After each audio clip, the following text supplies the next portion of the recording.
Hey, this is Fred Ottman, Tugboat Typhoon, the Shockmaster, the B-A-double-D Big Steel Man. And the card is subject to change. Watch it. Welcome back to the show. Welcome back to the show. Well, sometimes love feels just right. It feels so real. It feels just like a power driver. Yeah, a power driver. That's what I'm talking about. So me personally, I'm actually a lifer.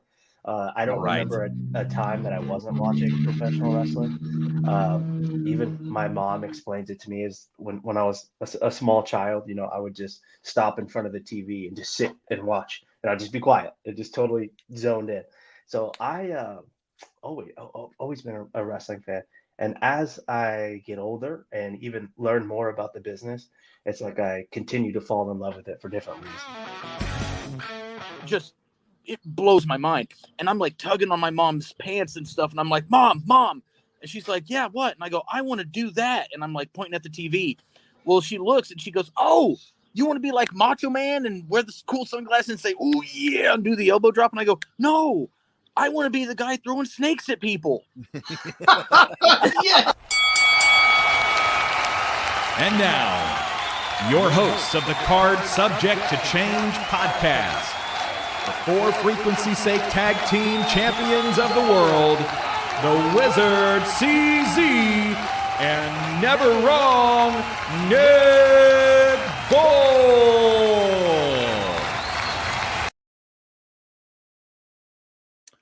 Hello, everyone, and welcome to another exciting edition of the Card Subject to Change podcast, the podcast by the fan for the fan. I am your host, Never Wrong Nick Bull. I'd be remiss if I did not introduce my tag team partner, the co-title holder, the co-champion of the For Frequency's Sake Network, the Wizard CZ. Wiz, how are you doing? I'm doing as good as I can be. Smiling. I'm happy to be here. And Nick, I don't know if you realize this. You better be smiling and happy to be here, because by the time we release this, it's going to be our second birthday, for crying out loud. It is. I don't know if you realize this, but today is the 2-year anniversary of when we recorded our first show. But the official birthday is tomorrow, when our first show officially launched onto all platforms. Right now, you can find all our archives over on our YouTube page at CSTC Podcast. And Nick, this is a show that has been over a year in the making. The scheduling deities have finally christened us with the ability to get this guest on that we've been wanting to have for a while here, just in time for our birthday. Yeah, I'm going to bring him in. He is a go ahead, Nick. I was just going to say, like, to tell the audience out there, like, during year one, we wanted to get this guest on, and just it never worked out. And then it finally arose up to get him on. And like, let's get him on just in time for our second birthday. So this is kind of our unofficial birthday present to ourselves. I mean, we're adults, so you usually don't get a lot of presents when it comes time to Christmas and birthdays. So you just go buy yourself what you want, right? So we just booked ourselves something we wanted for our birthday here. That's pretty much what we did. I mean, that's kind of what we do every week, but we booked ourselves a birthday gift. We did. And I'm excited. This gentleman is a former GHC Junior Heavyweight Champion of Pro Wrestling Noah. I'm going to bring him into the studio here, everybody. Let's welcome the Endseeker, Dante Leon, into our midst. Dante, how are you? Yo, what's up, guys? I'm doing all right. Had a long drive from Texas today, but we're here. Thanks for having me on, guys. Happy anniversary or early birthday. Thank you. Hey, whatever you want to wish us well, we'll take it. We're glad that you're here. We're glad you're here, Dante. Even after the long drive, you got a few moments for us, and we really appreciate that. I'm going to go ahead and ask you, Dante, what I ask every other guest we have on here for the first time. Spoiler alert. Why pro wrestling? What got you hooked on this wonderful thing of pro wrestling? Oh man. Straight up, it would have to be ladder matches. Okay. Just straight up ladder TLC matches. Like my dad and brothers were into wrestling hardcore when I was a kid. So it was always WCW or Lucha Libre or ECW or something going on wrestling wise, but I was really never a fan until I saw the Hardy Boys in a ladder match, and I was like, "That's cool. I am into that." What were they doing that got you captivated? Like, can you remember a captivating moment that Matt and Jeff were doing in a ladder match, or something that Oh happened man, during a ladder match? literally everything they did. They looked cool. They were doing cool things while looking cool. You know, They the were. Jeff Swantons at both Mania's ladder matches were probably like the highlights of my childhood wrestling memories. Sure. So yeah, So was there a crystallizing moment for you that just said, I have to do this? that moment came later in life. I was into the Hardy Boys and Rey Mysterio, and that was cool. Wrestling was cool, but you know, as you got older, you get into high school, and music and other things take priority.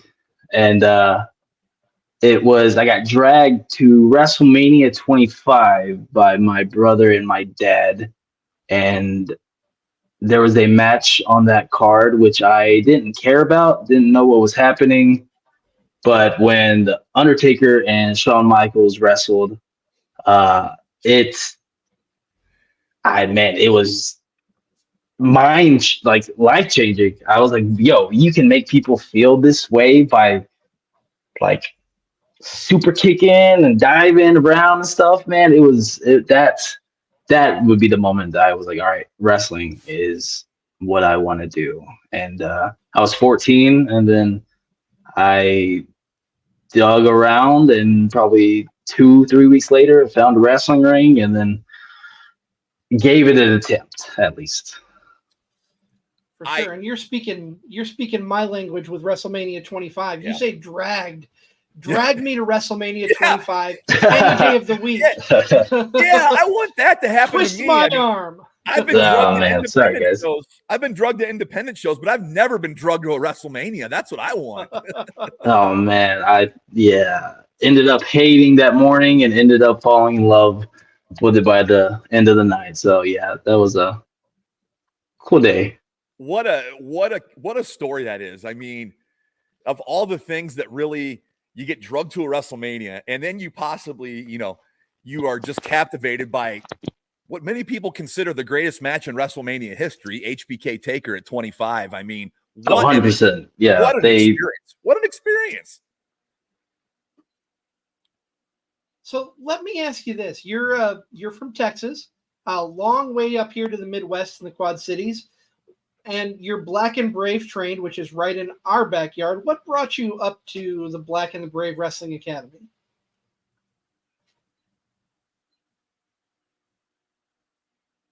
I think we lost his audio.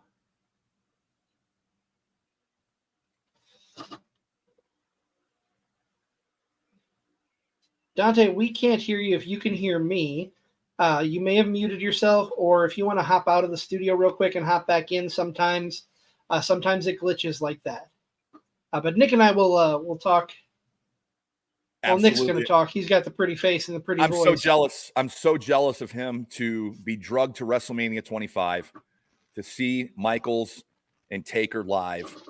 And yo, we good? We are good, buddy. Okay, we back, baby. We back. CZ, ask your question. It was a good question. Oh man, yeah. What brought you up here to train with Merrick Brave and Seth Rollins? Really, in high school, I was a big Ring of Honor Wrestling Society X fan, and Tyler Black and Jimmy Jacobs, they were my team, And so later in life, you found out that Tyler Black opened up a wrestling school.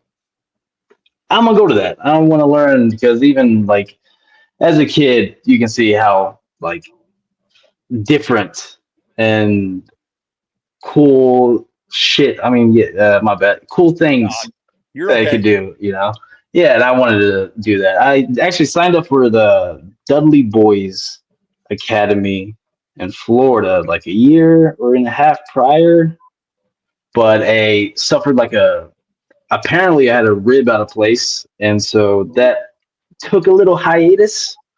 And then by the time I was ready, I saw that Seth Rollins had a school, and I was like, all right, I guess I'm going to Iowa.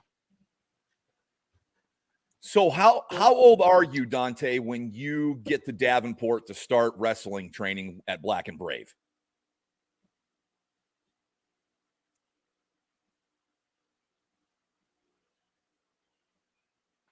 Hello, Dante. Oh, well, looks like it may have happened again. It may have happened again.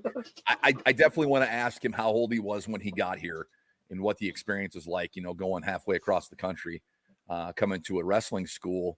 I'm guessing he came at a relatively young age, because I still think he's relatively young compared to you and me, couple old wolves out here. But I'll ask Dante when he gets back in here. Yeah, sorry guys, my phone hates it apparently. No, that's okay. That's okay. That's all Dante, right. how old were you when you got to here in the Midwest to train at Black and Brave? I came in January 2016. I was 21 when I got up here. Okay. So as a young guy going halfway across the country, what are your thoughts leaving the familiarities of Texas and then coming to the Midwest to start your training? I mean, it's always a hard leap to.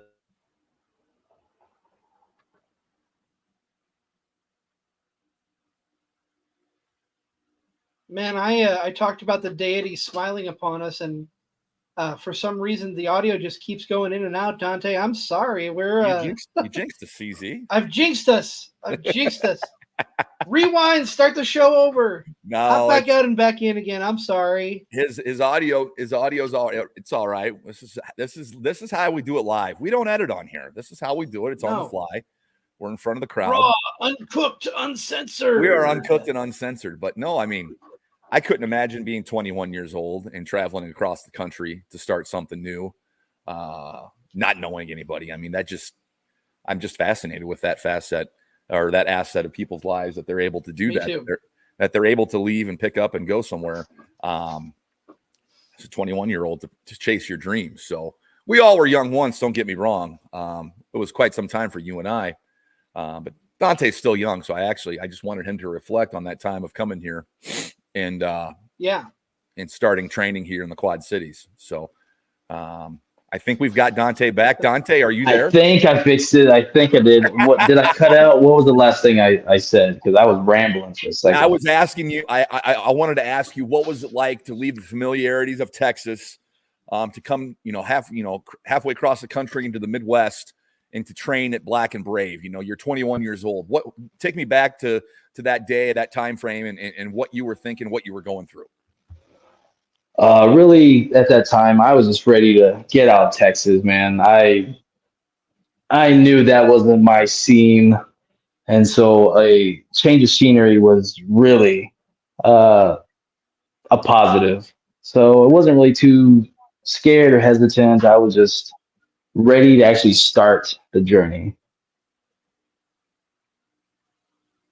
And started the journey you did here in the Quad Cities and Davenport, especially with Black and Brave. We asked other graduates of the academy to talk about, walking in the doors that first day and what it was like. We'll ask you the same thing. What do you remember? What were your impressions of the place from walking in on that first day, Dante? Man, I blocked out a lot of that experiences because of how hard it was. Yep. Like, honestly, but I remember it was snowing and coming from Texas, I was like, what the hell is this? I was like, had to be a huge culture shock there. Oh yeah, 100%. And my thought was, I hope we don't have to run in this, and we did. So it was hard, man. I'm sure everyone you talk to will say it's probably one of the hardest things they've ever done. And they're telling the truth. It really is. We've definitely heard that before. Yes, we have. I mean, nothing like welcome to the Midwest, a bitch slap to the face of a snowstorm, right? Yeah, wouldn't recommend it. We're speaking here with Dante Leon on the Card Subject Change podcast, the podcast by the fan, for the fan, powered by Low Price Pizza, built by Durham Remodeling, colored by Ryan Allison Tattoo, and protected by Jared Zook of Country Financial. You say you block out a lot of that time because how hard it was. Do you remember what it felt like when you finished, and maybe the uncertainty of what was next in your pro wrestling journey? Take us back to that. Like, you graduate from the academy. What was next for Dante? Good question, man.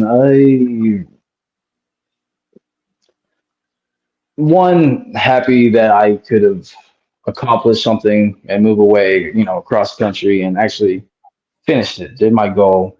Sure. But that was step one of many steps. So I just wanted to just get reps, and I wanted to get in front of a crowd with the knowledge that I learned and really just test it out and learn. And a lot of the times it's a hump to get over because you graduated and you're used to working the same guys that months after months after months. And when you go out there and you're trying to actually learn and get better, you are going to be in some circumstances that are going to test you. And that would probably be the most nerve-wracking thing, but it's also the most productive thing career-wise. And Dante, is it hard? Is it scary? I mean, take us through this, because I've never taken a bump in a ring, and CZ hasn't taken a bump in a ring. We're just big fans.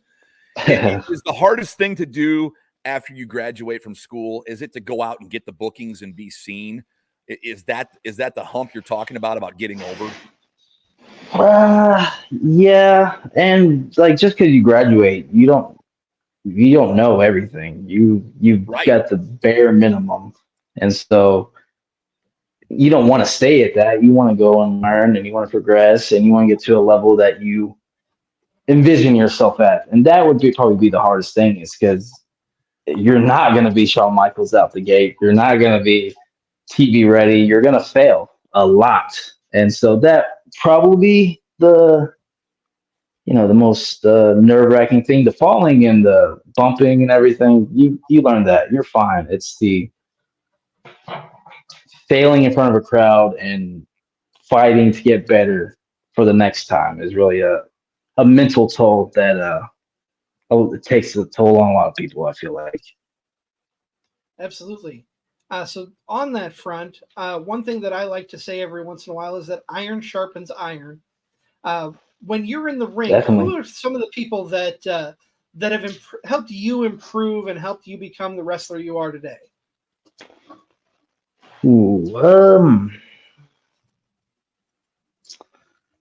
Getting like the first years probably be another Black and Brave graduate from my class. It would be a front man, Jossie.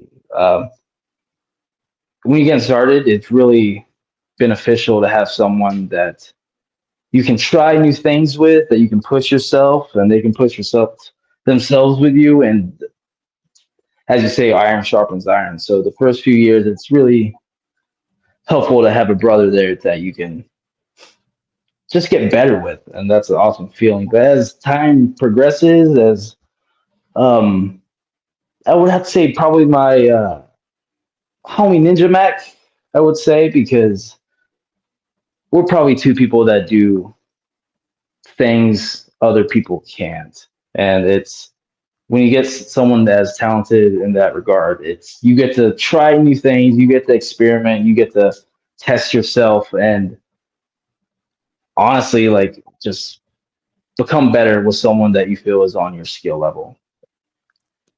Without a doubt. Dante, I want to ask you, tell us about the Endseeker. How did that name come to be? How did you develop that? Who gave that to you? Or how did you come up with that? And now it's your calling card. You're the Endseeker. Yeah. Dante Leon. Let's talk about the birth of the Endseeker. Yeah, you have to have a moniker in wrestling. You got to have something cool, and For sure. Like, yeah, and I see all these other monikers, and growing up, I would hear like Jeff Hardy is the charismatic enigma, and Mhm. Undertaker is the phenom. I didn't know what those words meant. I didn't know, but they sounded cool. Like you think of that, you think of them. If I was like, the Texas Devil or something, I'm sure hundreds of people in the past and in the future probably have like a similar nickname. So my whole goal was to think of something that when you say it's like, oh, you don't confuse it with someone else. It's, oh no, that's Dante. And honestly, I got it from a metal band's song title, and I was like, yo, that's sick.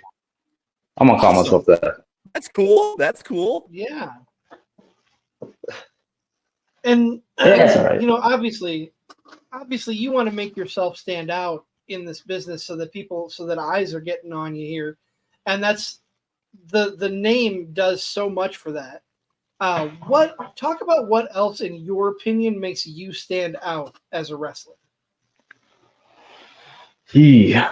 I mean, a lot of people have colorful hair and have a emo gimmick, but I would say for me personally, I mean, it would have to be the movements I do in the ring, or the certain flips, or just the weird things that I envision doing that apparently other people haven't before. I would say kind of sets me apart. And I mean, whether it's promos or moves or look, I feel like everyone should have something that separates them from everyone else. And mine just happens to be, I feel like, my weird athleticism on cool flipping moves, I guess, man. I don't know. And I think I can speak for Nick on this one. If you haven't seen Dante in a match, go out of your way to find it, because he does bring something unique to the table every time he steps in the ring. Not to speak about you in third person. You're in the room. That seems kind of weird, but Thanks, man. But yeah, you definitely bring something unique to the ring. Well, I think Nick lost. Well, Everybody's I'm just dropping happy out. it's not Dante, me you want this to take time. on? Yeah. You want me to drop out? You can talk for the next 45 minutes or so. Yeah. I mean, No, I'm teasing. go downhill fast. That's okay. He'll be back. I'm sure he's just got to put a couple quarters in the internet machine, and then speak of the devil. Say his name and he appears. He's not Joe Hendry. He is never wrong, Nick Bull.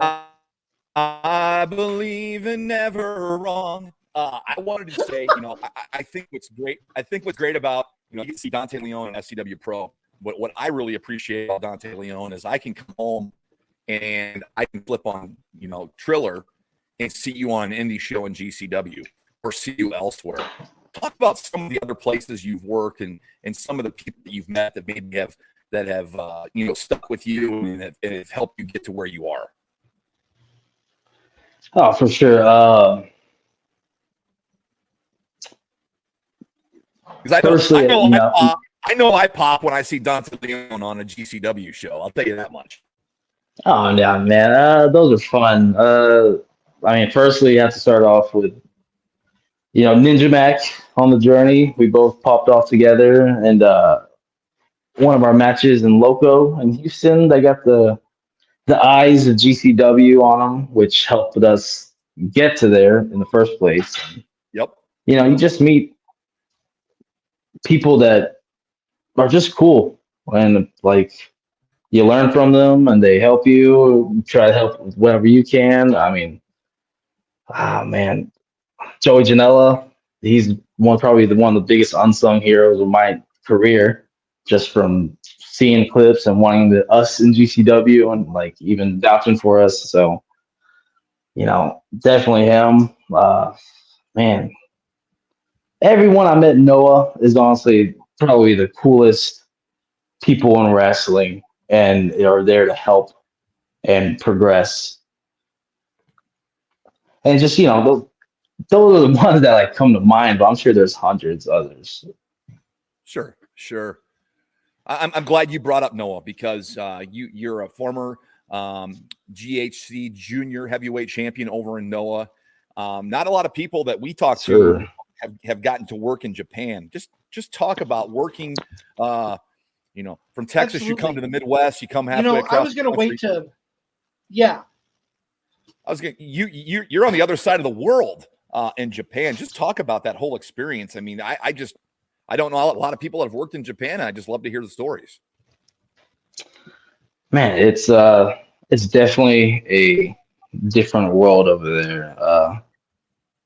Wrestling wise too, it's looked at more high regard. It's something to be proud about. It really, I don't even know how to put into words. It's just two completely different cultures. It's awesome. The food's great. The people are great. The wrestling is great. The crowds are great. It's like, I don't like, everything's great. I don't even know like one negative that I can say. Maybe not enough like taco stands, but besides that, man, it really is like a mecca for wrestling, and it's fantastic. So talk about how you got there. What was the road to Japan and pro wrestling, Noah? Well, man, I believe they reached out to Ninja Mac first because that gimmick is awesome. He could do awesome things, and some of his matches were against me, and they were like, "Ooh, who is this?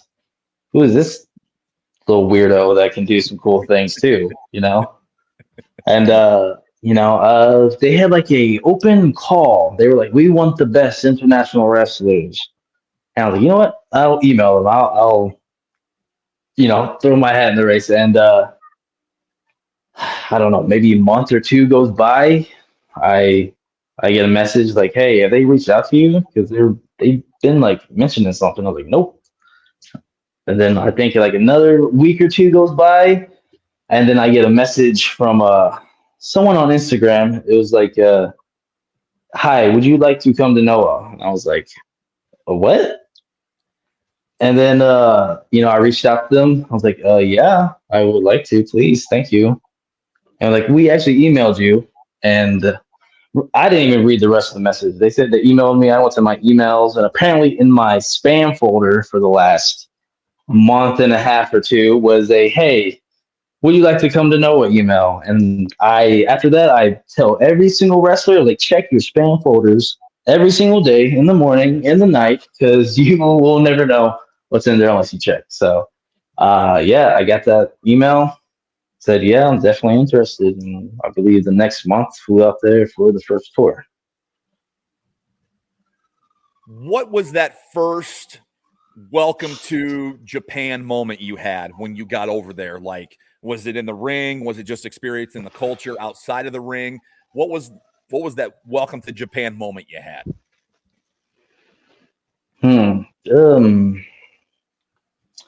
It was probably, I think I arrived late that night. I got there tired, 15-hour flights, went to bed. I think I had another day before the show.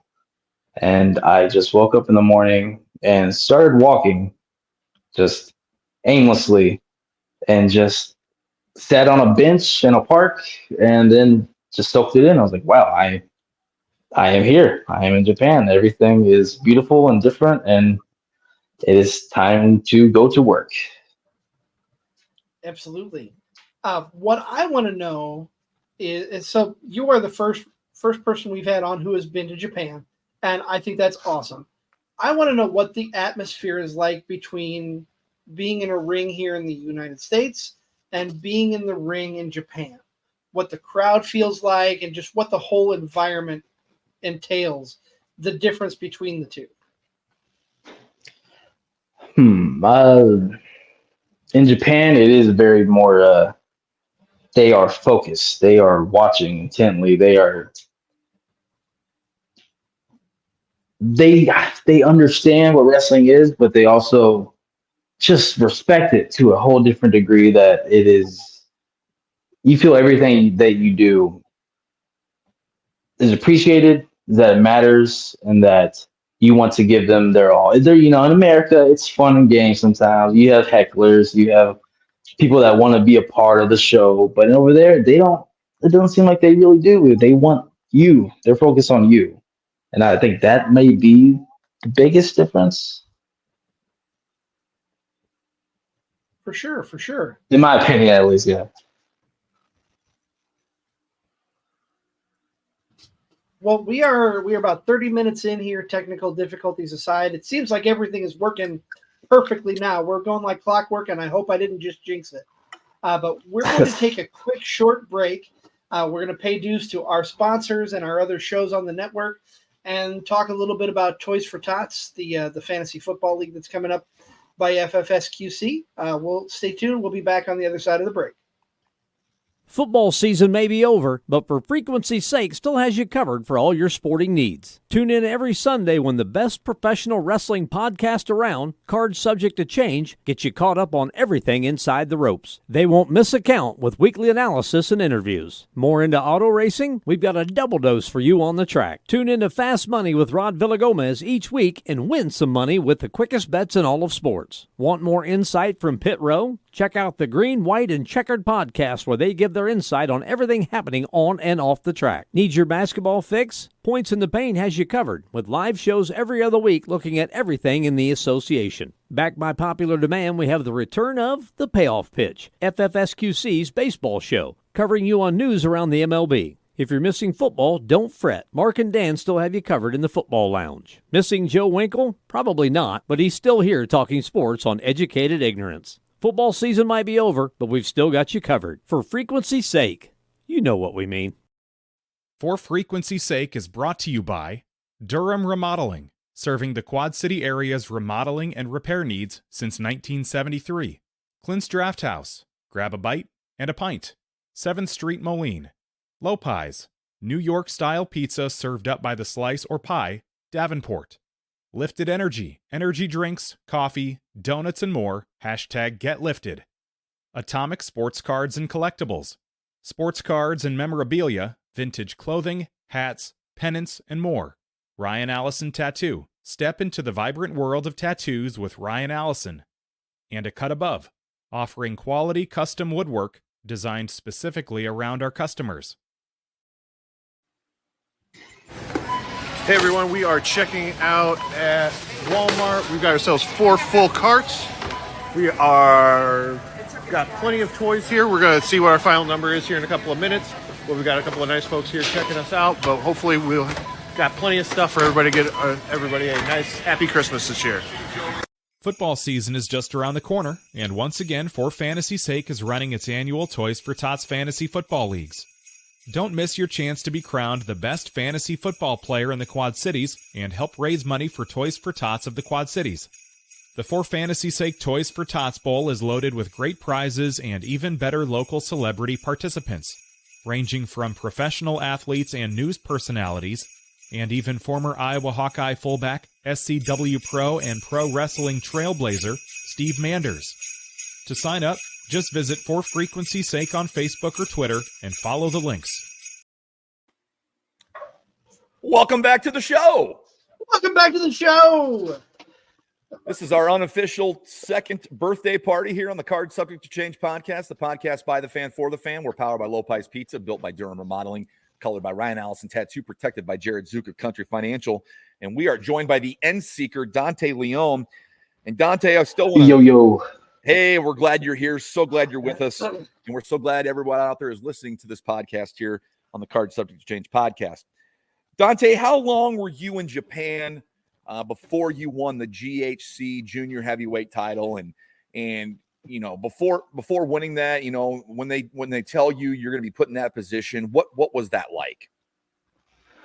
That happened on my second tour. My first tour was about a month. My second tour was 3 months. I believe I was 2 weeks into that. We had the match for the title set up at Hurricane Hall. We had a media press junket, talked about everything, and I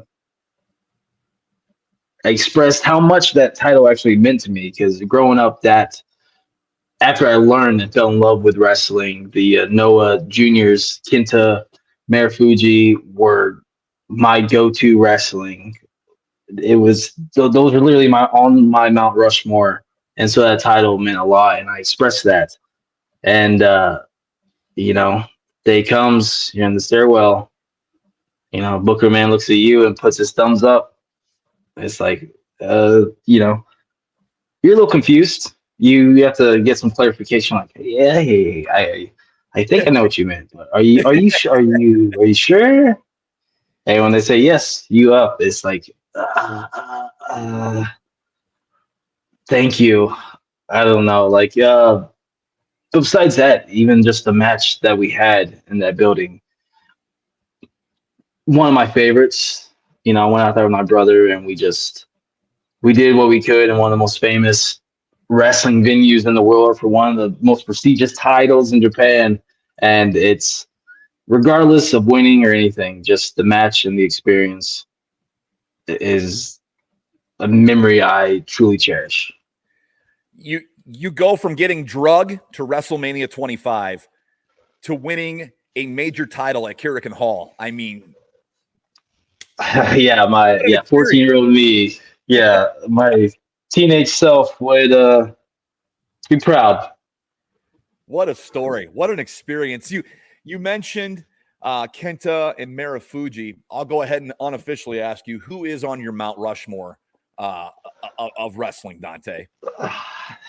I mean, when you're a kid, it's one thing, and when you learn about that for sure. Marufuji, Kenta, AJ Styles, and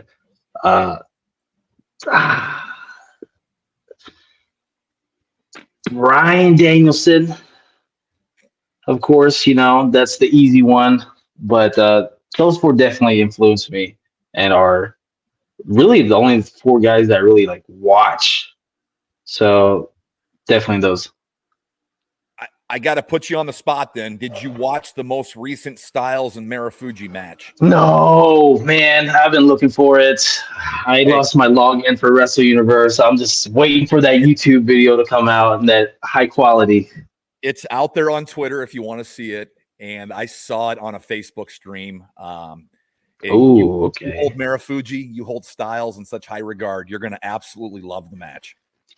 God, yeah. I've been kicking myself for not watching that yet, but I'm just waiting to see it on a big screen instead of just but soon, yeah. You bring up AJ Styles. I think he is one of the most underappreciated wrestlers wrestling today. And when you look at it all time, I don't think he gets enough credit. I think he is great. I think he is great. But I think he kind of just gets filed behind other wrestlers in people's minds. I don't think people hold him in the high regard they should. I mean, the guy's a freaking legend, in my opinion.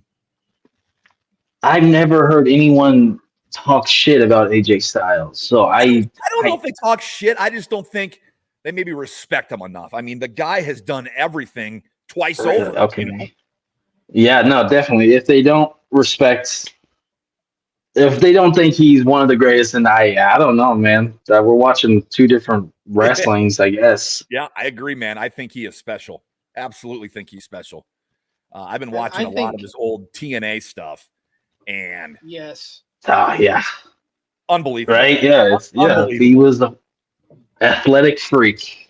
Oh, for sure, man, for sure. And even his matches he had with Cody this year, he's much older now and he's experienced. Oh no, he tells a story in a different way, and it's still, no pun intended, phenomenal. It's still impactful. Still can go out there and do it. I have mad respect for him. Unbelievable respect. 100%. Yeah, that's what. Go ahead, Dante. Oh no, I was just gonna say that's the person who I truly would like to model my career, longevity wise. Is he's still doing that things at that age. It's gives me hope that I won't be as broken down as I feel. And I'll throw into this. I think he is a first ballot Hall of Famer for the WWE. Maybe not anytime in the immediate future, but down the road. And I really would like to see, with WWE having this partnership with TNA, I think now's the time to put him in the TNA Hall of Fame as well. I'm just going to throw that out there. Is he not already? I don't think he is. Nick? I don't think so off the top of my head. I don't think he is. I saw something online that says he should be on the top of the list to go in. I'm going to look right now. I would assume. I'm going to look while you guys discuss it. Let me ask you this. So obviously, I'm sure AJ Styles is at the top of your list. Your Mount Rushmore would be all at the pinnacle of the question I'm going to ask. But is there anyone that you want to step in the ring with that you haven't had the chance to? I mean, I've been his tag partner. I've wrestled him in tags, but a one-on-one is really the thing I'm after. Is with Mayor Fuji. I just want that one-on-one eventually down the line somewhere, or my career, I feel like it is not as cool. Still cool, just not as cool. Yeah, exactly. Yeah, not as cool. Yeah. You're busy with wrestling and with travel and stuff. Are you able to keep up with the current product? And if you are, what catches your eye? What do you go out of your way to watch? Not really. I do travel just too much, and it's hard to watch full length Raws or even a quick, Raw recap. But I really just focus on what I'm doing and trying to be the best that I can be at this point. But what I usually YouTube is Stardom. Is like they're just so unique and creative, and it's refreshing to watch. No doubt. You say you're following you're focusing on yourself. Do you go back and watch any of your matches to kind of see, well, I could have done this better, or this went really well? Are you watching back anything that you're doing? Oh yeah, for sure. I mean, if you're not watching your stuff, like I'm not watching it to see like, oh wow, what a cool move I did, or what a great kick it was. It's to see, all right, how did the crowd react to this? Did they not care? This may look cool in my head, but did it look like did it look good in an actual match? Those type of things, because like you get so caught up in watching other things that you just kind of lose sight of what makes you a little different, I feel like. So I try not to, for the most part. Right. That's understandable. Nick, what were you able to find, my friend? AJ Styles is not in the TNA Hall of Fame. Damn. He is messing up. He's the biggest name that's not in the Hall of Fame, this article says. Kurt Angle, Sting, Gail Kim, and Team 3D have all been inducted, but he is not in the Hall of Fame. Maybe they parlay this with this partnership they have right now. Maybe he does a series of matches in TNA and then gets in the Hall of Fame. I'm all for it. Yeah, absolutely. Me too. Oh, for sure. The year to do it. Totally agree. I'm all for giving people their flowers while they're still able to, pick up flowers and take them from you, instead of before it's too late type of deal.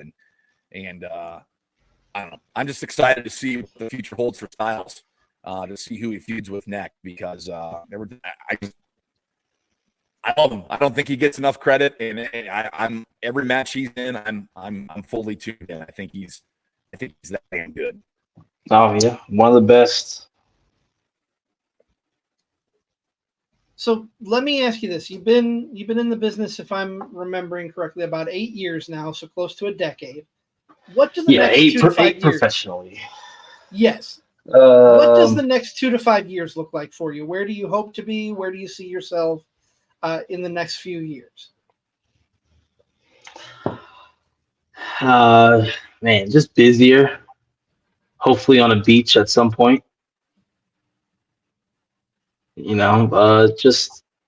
Wrestling is the career. It's my main job.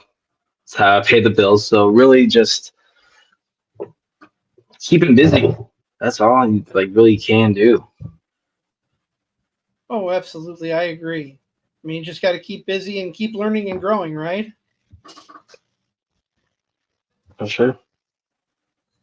Dante, I want to ask you before we get you off the hook. A couple of things here. Where, if people want to follow you on social media, where can they find you on socials? And then where can we find you in the ring? Where are you going to be wrestling in the next few weeks?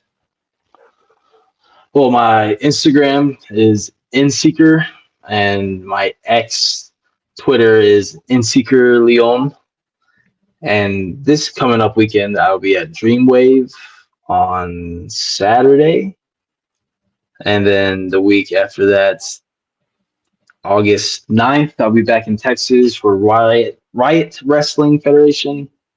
And then August 10th and 11th, I have some nifty little things in Arlington, Texas. And then the week after that, an SCW weekend at Wake Brewing.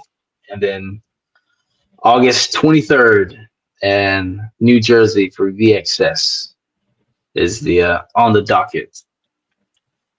All exciting, and glad to hear you'll be back in this area here real soon. That's always love seeing you in the ring. Always enjoy coming up, shaking your hand, and talking to you there. So if you guys want to follow Dante Leon, he's given you where to look out for him here. Dante, as an 8-year veteran of the business, is there any advice you want to give to any up and comers out there? Keep moving, keep traveling. The farther out you go from your base of operations, probably the better. Not being stuck in one place, even though it may be comfy and you feel like you're important at some place, you really need to go everywhere. Travel is what I would really say, because you need to wrestle people that are completely different styles from you, that you need it. And so that's what I would probably tell everyone that I talk to about that. Absolutely. Well, I want to give you a big thank you for coming on the show tonight. I'm going to toss things over to Nick and ask you, is there anything else you want to say or ask before we close out the show tonight? Me? Yes, you. Me? Yes. You're the only Nick in the room. I'm perusing Dante's IG page, and he's got some very cool videos on here. Some very cool pictures from Japan. If you want to check that out on IG, that's where I went to was IG, not X or Twitter. But no, we've been wanting to get you on for so long, Dante. We're so glad to have you on here. Wanted to pick your brain about Japan and your wrestling experience, and we're just happier than hell that we were able to sit down and able to do it. Yes. Oh, I appreciate you guys. Thank y'all for having me. Sorry about the technical difficulties on my part. Maybe next time it'll be a little smoother. It happens. Nobody got hurt. Exactly. Yeah, this time. All workers were safe in this ring. Love it. Well, Dante, thank you again for coming on here and making our second birthday episode just amazing. We appreciate having you on here. Be sure to tune into Card Subject to Change on Sunday. We're going to do something a little different. We are reviewing SummerSlam or giving our reactions, but we've got JT Energy and Jared Thumb. And if you guys don't remember the episode with Jared Thumb, go back in the archives, because JT Energy was all over the comments and it was just a riot. So I expect nothing less this Sunday. But that's where you'll find us next. For my partner, Never Wrong Nick Bull, I am the Wizard CZ. We are the Card Subject to Change podcast, the podcast by the fan for the fan. powered by Lopez Pizza, built by Durham Remodeling, colored by Ryan Allison Tattoo, and protected by Jared Zook of Country Financial. We'll see you right here on Sunday on Cards Subject to Change.